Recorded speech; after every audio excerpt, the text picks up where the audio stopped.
Captain Steph Costa from the Australian Defence Force. I'm working in the operational gender advisory team for exercise Super Guarda Shield.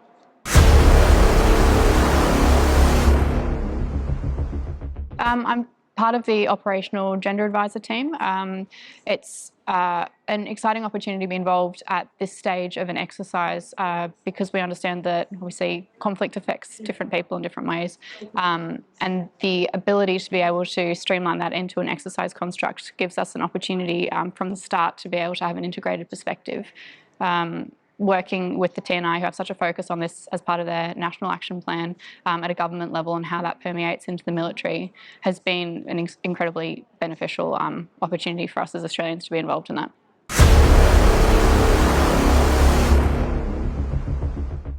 United Nations Security Council resolutions such as 1325, the importance of integrating a gendered perspective at all operations of planning. From a military perspective, the ability to understand that the presence or absence of certain groups can tell us things at a tactical through to strategic level is really useful for our planning. If you think about a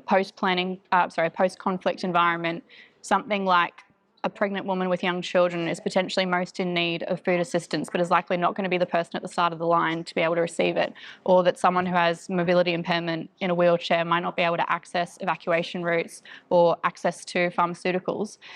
Taking a step back though and looking through a conflict lens, if we have assumptions that are planning on the threat, for example, referring to the enemy as he, we potentially open ourselves up to disadvantage if there is a female combatant who can go through our security checkpoints unopposed because we didn't consider that they could have been a threat.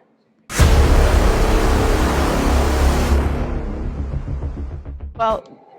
the Australian Defence Force has recently finished its own exercise, Talisman Sabre, in which we were very fortunate to be joined by militaries from the United States and Indonesia. It's personally and professionally rewarding to now have the opportunity to be invited here to return the favour and to be part of exercise Super Guarda Shield. I think that our militaries are more similar than they are different, but it's the differences that have really allowed us to learn and grow from each other, and I consider this to be an incredibly mutually beneficial activity.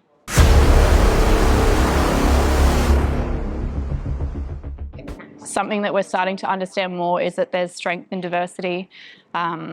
Being part of an environment where we have representatives, not just from different nations, but different parts of those states, offers a unique opportunity to learn from their experience and their perspectives that we don't have the same opportunity in our home countries. Coming with an open mind and having such warm hospitality and invitations to take part in this process has allowed us to understand complexities of different cultural circumstances that, even though we broadly share the same backyard, we otherwise would not have had the opportunity to do.